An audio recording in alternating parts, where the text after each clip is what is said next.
আন্টিটাকে নিয়ে এসেছে। ও বাবার সাথে তোমার রুমে আছে। মা প্লিজ ওঠো না, আমার একদম ভালো লাগছে না। আন্টিটাকে চলে যেতে বলো। মা প্লিজ ওঠো না। 8 বছরের ছোট্ট অমৃতা বিছানায় শুয়ে থাকা তার মাকে নাড়াচাড়া করতে লাগলো, কিন্তু আজ তার মা স্বাতি চোখই খুলল না। অমৃতা দেখেছিল নার্স মেশিনের বোতাম টিপেছিল, তাই আজ সেও একই কাজ করার চেষ্টা করলো, এই আশায় যে হয়তো বোতাম টিপলে তার মা উঠে তার কথা শুনবে, কিন্তু কিছুই হলো না।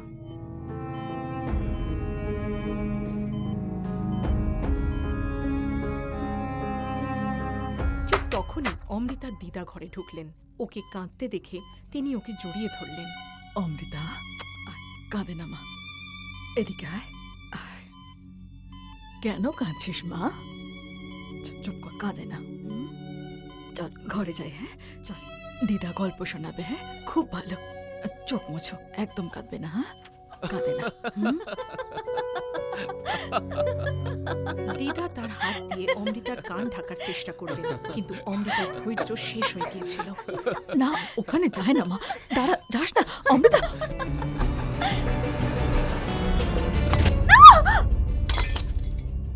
তুমি খারাপ, এটা আমার মায়ের বেড, চলে যাও এখান থেকে। তুমি ঠিক আছো? ও রক্ত বেরোচ্ছে তো, তুমি ঠিক আছো তো? হ্যাঁ কি একটা মেয়ে, তার মুখে নাকি এত বড় বড় কথা। তোর মা তো ওখানে আধমরা হয়ে পড়ে আছে, আর তুই? আজ তোকে আমি ছাড়বো না। দেখ, তোর এই জিপটা আমি টেনে ছিঁড়ে ফেলবো, বুঝলি? আজ তোর একদিন কি আমার একদিন মেরেই ফেলবো তোকে আমি আজকে।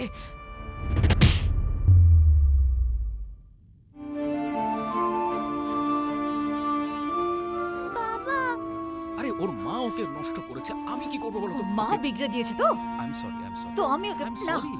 আমি ওকে শোধরাবো। সরি। আরে কি করছো কি? আরে ছাড়বো মেরে না দেবে ওকে। না। হ্যাঁ শোনো, হ্যাঁ মেরে মরে যাবে। ফেলবো। শোনো, ওর আমার- মুখটাই আজ আমি থেতলে দেবো।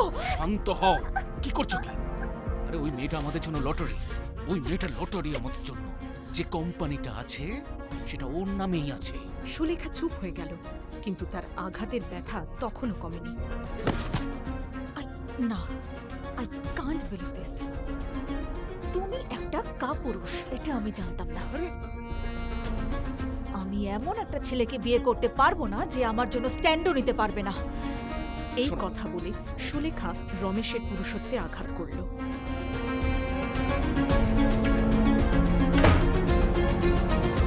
রাগে ফুঁসে উঠে রমেশ অমৃতার দিকে এগিয়ে গেল। বাবা,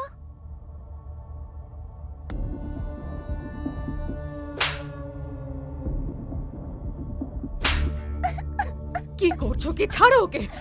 কি করছো রমেশ? তুমি বাবা নাকি জল্লাদ? কেউ মারে নিজের মেয়েকে এভাবে?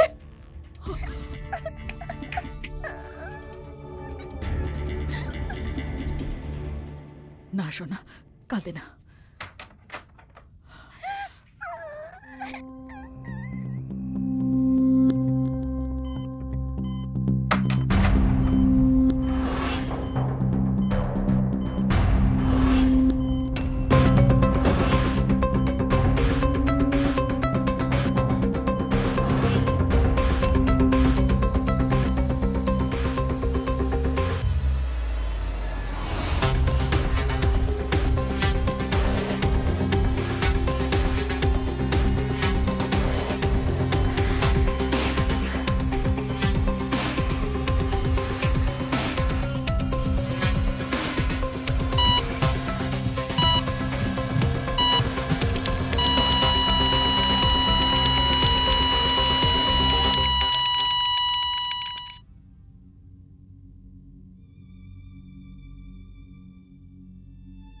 অমৃতার সঙ্গে কেউ কথা বলার ছিল না। সে তার পুতুলটাকে শক্ত করে জড়িয়ে ধরল, কিন্তু হঠাৎ তার বেডরুমের দরজা খুলে গেল। সে দেখল তার বাবা বাইরে দাঁড়িয়ে আছে। অমৃতা ভাবল তার বাবা হয়তো সব ঠিক করতে এসেছে, তাকে বাইরে নিয়ে যাবে, আইসক্রিম খাওয়াবে। বাবা, तुम्हारी माँ মারা গেছে।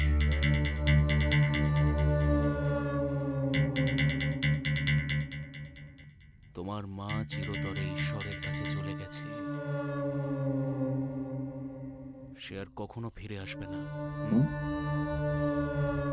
আর আমি তোমার বাবা, যে আন্টি এসেছিল আজকে ঘরে, আমি তাকে বিয়ে করব। তার নাম সুলেখা। কাল সুলেখা আর তার মেয়ে আমাদের বাড়িতে আসবে আমাদের সাথে থাকার জন্য। আর তোমাকে ওদের সব কথা মানতে হবে। হুম? তোমাকে তো এখন রাস্তায় ফেলে দিতে পারবো না। যতক্ষণ না তোমার বিয়ে হচ্ছে ততক্ষণ তোমার দেখাশোনা করব। তারপর তোমার কি হবে সেটা তোমার স্বামী বুঝবে।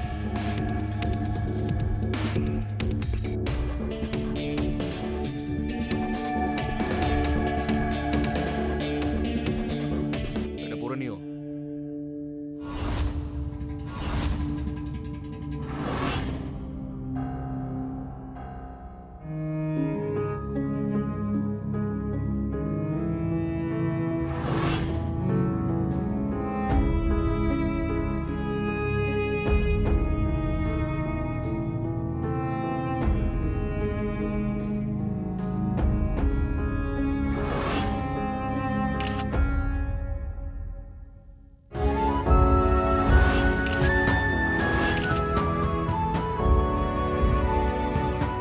অমৃতা বুঝতে পারছিল না যে ওর জন্য কোনটা বেশি খারাপ, ওর মায়ের মৃত্যু নাকি বেঁচে থেকে ওর বাবা আর সৎ মায়ের অত্যাচার সহ্য করা।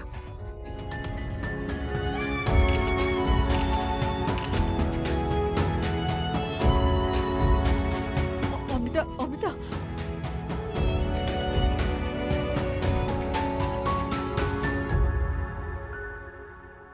মা,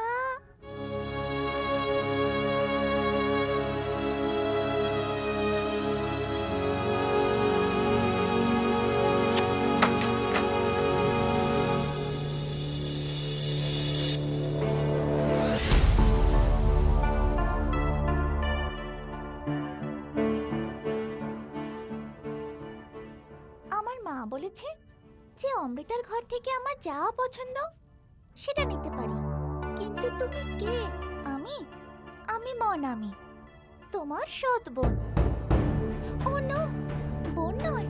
যদি আমার বন্ধুরা শুনে নেয় তাহলে সবাই আমাকে নিয়ে মজা করবে। সেই জন্য আজ থেকে আমি এই বাড়ির ছোট মালকিন, আর তুমি তুমি আমার কাজের লোক। ওকে, এবার চলো আমার ফার্স্ট অর্ডার শোনো। এই বক্সটা খোলো, তোমার জন্য সারপ্রাইজ আছে।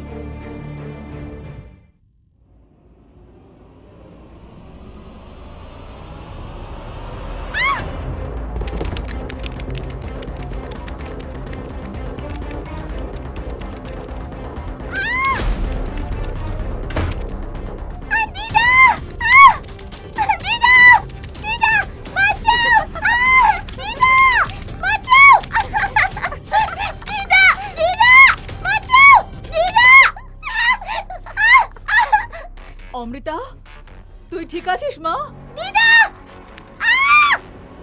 ঠিক তখনই মনামি দেখল অমৃতার দিদা ওই দিকে আসছে এবং সে দ্রুত পালিয়ে গেল। অমৃতা, দিদা দরজা খুলতেই দেখলেন অমৃতার ঘরের এক কোণে বসে আছে আর তার চারপাশে অনেকগুলো কাঁকড়া বিছে ঘিরে আছে তাকে। অমৃতা, অমৃতা,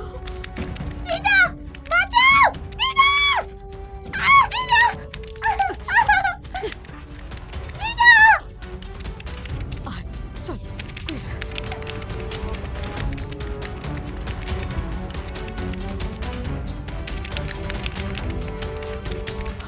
কিচ্ছু হয়নি, দিদা চলে এসেছে তো, তোর কোনো ক্ষতি হতে দেবে না।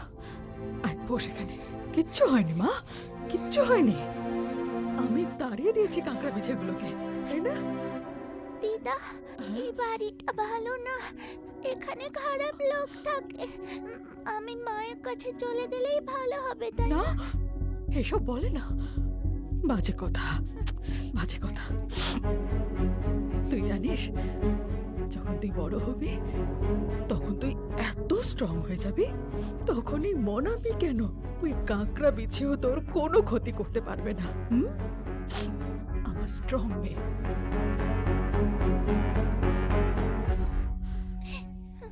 দেখ মা, তোর বাবা না আমায় আমাকে এই বাড়িতে থাকতে দেবে না, কিন্তু যাওয়ার আগে তোর তোর মা তোর জন্য একটা জিনিস রেখে গেছে। আমি তোকে সেটা দিয়ে যেতে চাই। এটা শুধু তোর জন্য সোনা। না দিদা, তুমি আমাকে ছেড়ে যেও না। না সোনা, তোকে ছেড়ে আমি যেতে চাই না। আমার কাছে না বেশি সময় নেই সোনা।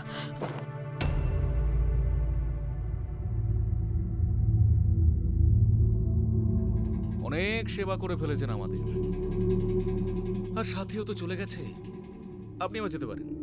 বাবা, আমি ওকে এভাবে একা ফেলে কি করে যাই? ওর বাবা এখনো বেঁচে আছে, ওর চিন্তা করার কোনো দরকার নেই আপনার। এই শোনো, ওনার জিনিসপত্র বাইরে ফেলো। প্লিজ দিদা, যান যান, দিদা।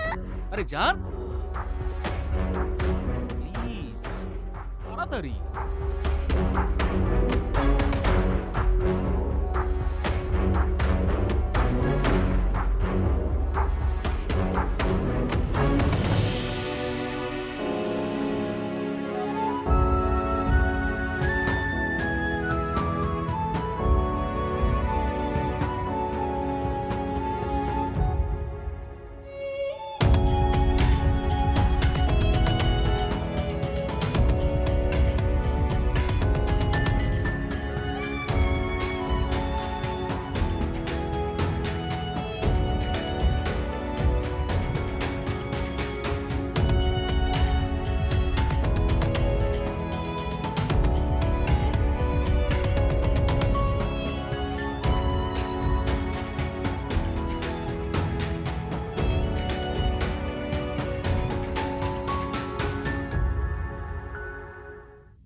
এখন সুলেখা আর মনামির আর কোনো বাধা রইল না।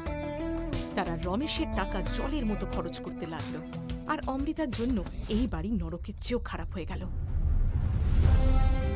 তাকে সব ঘরের কাজ করতে হতো, এমনকি কাজের লোকেরাও তার অবস্থা দেখে অবাক হয়ে যেত। আর খাওয়ার সময় তাকে শুধু পোড়া রুটি দেওয়া হতো।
কিন্তু সুলেখা এখানেও থামেনি।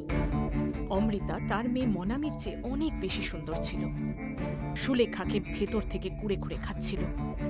এই হিংসা থেকেই সুলেখা এমন এক নিষ্ঠুর পরিকল্পনা করল যা শয়তানকেও লজ্জা দেবে। অমৃতা খাওয়ার পর নিয়মিত ওষুধ পেতে শুরু করল, কখনো লাল, কখনো হলুদ, কখনো সবুজ, কখনো নীল। ওর জন্য আলাদা করে খাবার তৈরি হতো, যাতে অতিরিক্ত তেল দেওয়া হতো।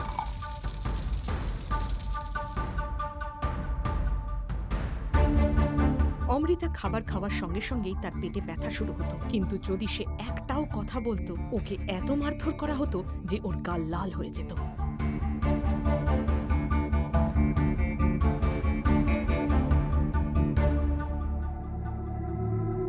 কিন্তু একদিন এই বিষাক্ত ওষুধের প্রভাব দেখা দিল।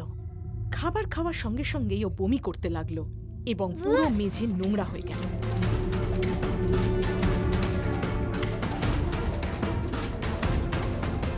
সুলেখা দেখার আগেই একজন কাজের লোক জায়গাটা পরিষ্কার করতে যাচ্ছিল, কিন্তু মনামি সেটা দেখে মাকে ডাকলো এবং সুলেখা খুব রেগে নিচে নেমে এলো। এই দাঁড়াও, কি করলি এটা? এই অপয়া মেয়েটা আমার বাড়িটাই নোংরা করে দিল। এখন এই মহারানীর জন্য কি হোটেল থেকে খাবার আনতে হবে? দাঁড়া, তোকে দেখাচ্ছি আমি আজ।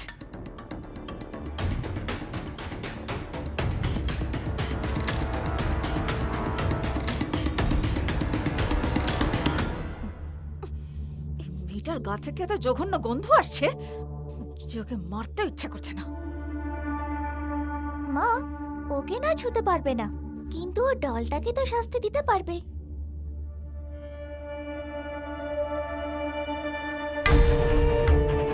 বাহ মনামি শোনা, সত্যিই তুই আমারই মেয়ে। আজ আমি শুধু দেখব মনামি। গো, জাস্ট পানিশ হার।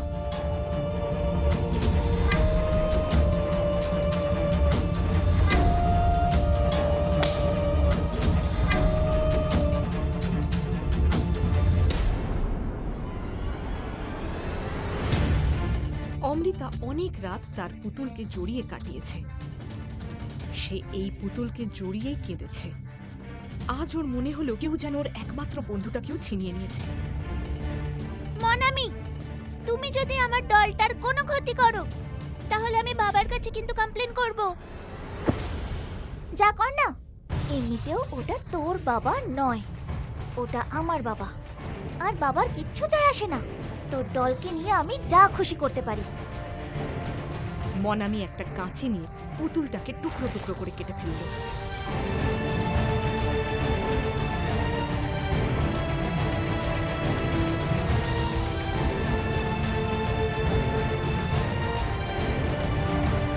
আজ সে অমৃতার একমাত্র বন্ধুকেও ছিনিয়ে নিল।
তোমার কাছে যেতে চাই।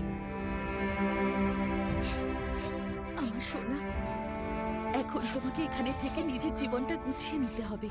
বাবার এই বাড়িটা ভালো নয়, আমার মনে হয় পালিয়ে যাই। না সোনা, এদিকে এসো, বসো এখানে।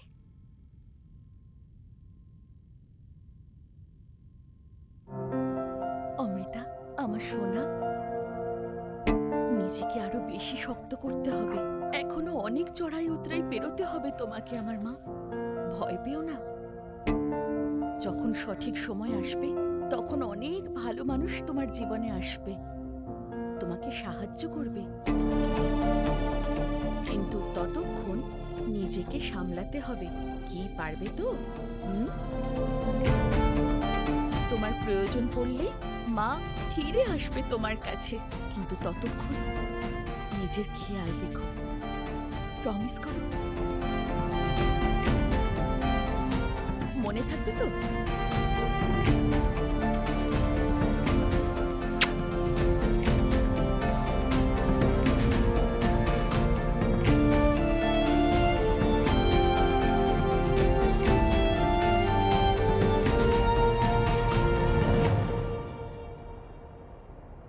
সকাল হয়ে গিয়েছিল। অমৃতা ঘুম থেকে উঠে ওর চোখের জল মুছে বাদবাকি জামাকাপড় দিয়ে একটা নতুন সুন্দর পুতুল বানালো।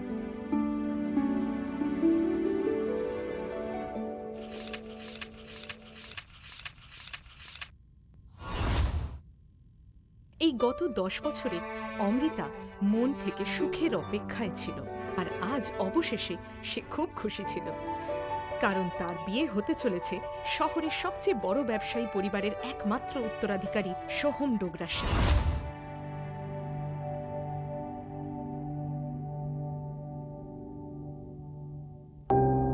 সোহম আর তার ঠাকুরদা চোখে অন্ধ হয়ে গেছেন নাকি, যে আমার মনামি থাকতে এই মোটা মেয়েটার সঙ্গে বিয়ে দিতে চলেছেন? জানি না সোহম এই মোষের মধ্যে কি এমন দেখতে পেল, ওকে দেখে তো হাতিও লজ্জা পেয়ে যাবে। কিন্তু আসলে সুলেখা যে ওষুধ আর খাবার অমৃতাকে দিত সেটা তার হরমোনের ভারসাম্য নষ্ট করে দেয় এবং হঠাৎ করেই তার ওজন বেড়ে যায়।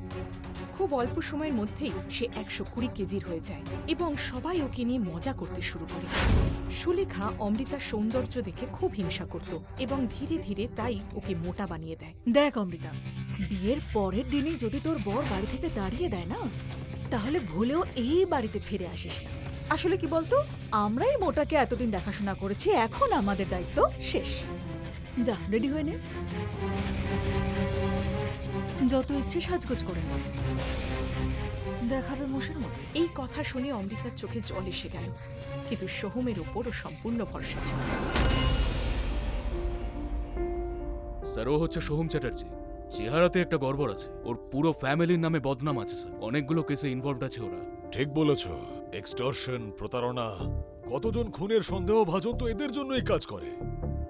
কিন্তু বুঝতে পারছি না দয়া, যে এই অমৃতার বিয়ে সোহমের সাথে কেন হচ্ছে।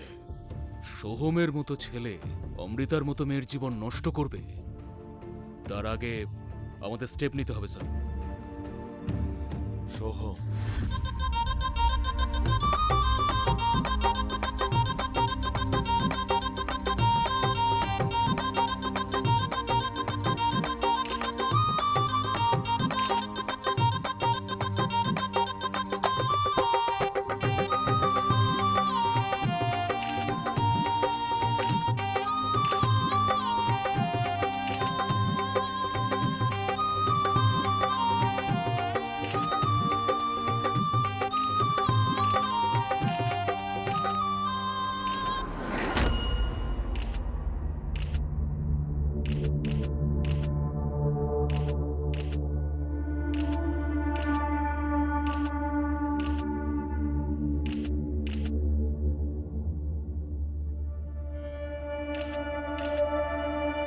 অমৃতার সব সমস্যাই আজ শেষ হতে চলেছিল।